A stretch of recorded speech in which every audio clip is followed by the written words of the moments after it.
Alors, le recours n'a pas été refusé. Le Conseil d'État s'est déclaré incompétent pour répondre, notamment donc c'était notre deuxième recours. Le premier avait été simplement aiguillé sur le tribunal cantonal. On a fait valoir nos griefs exacts par rapport à ce recours.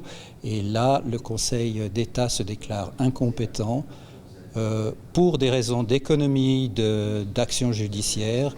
Il nous envoie de nouveau vers le tribunal cantonal, mais ceci au moment où le plan de quartier, le plan d'affectation sera avalisé par le canton.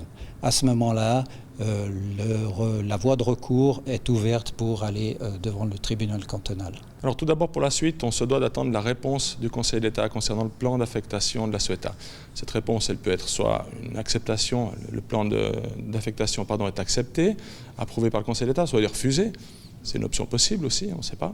Et une fois que la réponse est parue dans la feuille d'avis officielle, on a un délai de recours, soit pour partir sur la CDAP, soit pour à ce moment-là lancer un référendum en vue d'une récolte de signatures pour que ce soit finalement le citoyen qui se prononce.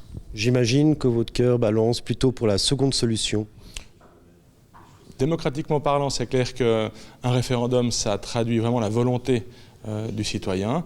Il faut voir là qu'on ne parle pas que du plan de quartier, du plan d'affectation de la Ceuta, mais c'est le développement, on nous a vendu un peu ça comme un développement futur des quartiers du nord de la ville. Et je pense que c'est très important qu'on puisse vraiment analyser la chose avant de lancer tous ces travaux. Ça se fera cet été. Impossible de vous répondre, ça va dépendre du Conseil d'État.